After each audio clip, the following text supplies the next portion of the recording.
کتنی قاشوں میں خود کو کاٹیں اور خود کو کتنا علیحدہ کریں اور پھر یہ کہیں کہ دیکھو ہم تم سے الگ ہیں, تمہارا قد 5 فٹ 2 انچ ہے, میں 5 فٹ 4 انچ ہوں. اس لیے یہ قد برابر نہیں. قد جسم کا نہیں ہوتا, قد فکر کا ہوتا ہے. خدا کے لیے فکر کے اس قد کو چھوٹا مت کیجیے. جہاں انتظار حسین صاحب موجود ہوں, زاہدہ حنا ہوں, افتخار عارف ہوں, بڑے بڑے ذہن, اور جن کے وہ جوش صاحب سے ضیاء محی الدین نے پوچھا تھا کہ اردو آپ کے گھر کی لونڈی ہے, تو ضیاء محی الدین نے, انہوں نے کہا جوش صاحب نے کہ اردو ہمارے گھر کی لونڈی ہے, تو انہوں نے کہا آپ اس سے سلوک بھی لونڈیوں کا سا کرتے. یہ وہ لوگ ہیں کہ اردو ان کے گھر کی ملکہ ہے, خزانے ہیں, یہ ہیرے لٹاتے ہیں, یہ ہیرے لٹاتے ہیں. شرط یہ ہے کہ کوئی چننے والا بھی تو ہو, کوئی دیکھنے والا بھی تو ہو. ہم, عجیب بات ہے, کرچیاں چنتے رہتے ہیں, نگینے ٹھکراتے رہتے ہیں. بڑی نوازشات کی, بے حد شکریہ.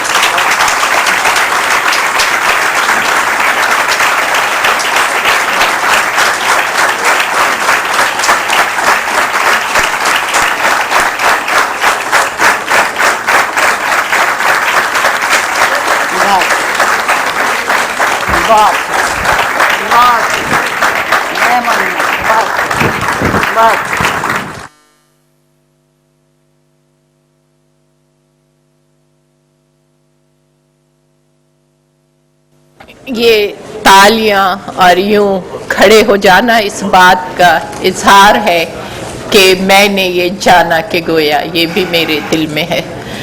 تو ایک طرف تقریر کی لذت, دوسری طرف اتنا سچا اظہار, اور پھر وہی شائستگی اور تہذیب. کہیں بھی لفظ میں کھردرا پن نہیں آیا, کہیں لہجہ اونچا نہ ہوا, لیکن باتیں ساری کہہ دی آپ نے. صرف ایک سوال میرے ذہن میں آ رہا ہے, وہ میں کر لوں.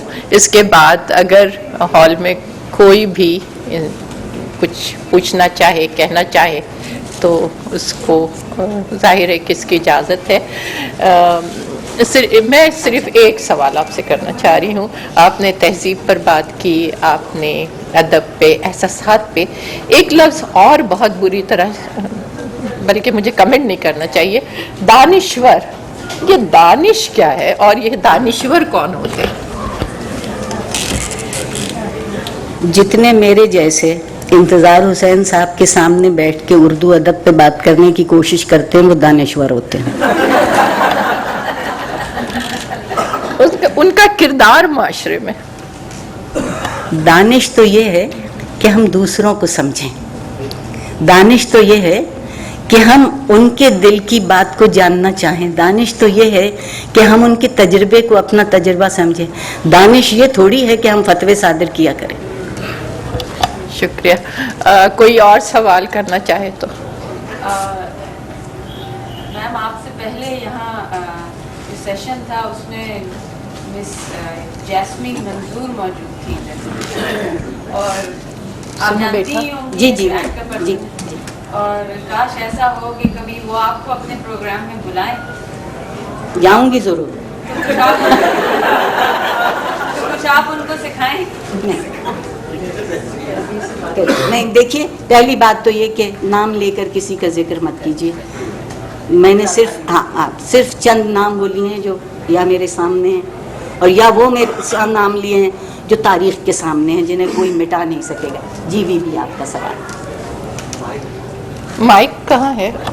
اور کوئی والنٹیئر ہے تو پانی لے آئے پلیز. آپ آگے آ کے بول لیجئے, اور سب کی طرف منہ کر کے کہہ دیجئے میں آپ کی بات سن لوں گی. آپ نے بہت اچھا بولا, مجھے بہت پسند آیا. اور آپ سے میرا بس ایک سوال ہے کہ جو میرا اسکول ہے اس میں میں نے پاکستان اسٹڈیز کے سبجیکٹ میں پڑھا تھا کہ اردو ایک لشکری زبان ہے کیونکہ وہ کئی زبانوں کے مرکب سے بنی ہے, جو اس بات کا جواز پیش کرتی ہے کہ آج کل جو انگلش کے بہت سارے الفاظ استعمال ہوتے ہیں وہ اردو کا حصہ بن سکیں. تو آپ نے جو کچھ بولا اس سے مجھے لگا کہ آپ اس سے اتفاق نہیں کرتی. تو آپ کا کیا خیال ہے کہ جو عام زبان میں روزمرہ میں ہم بولتے ہیں, جیسے اسٹوڈنٹ یا ٹیچر یا اسکول یا ٹی وی, تو یہ سارے الفاظ انگلش کے اردو کا حصہ بن سکتے ہیں؟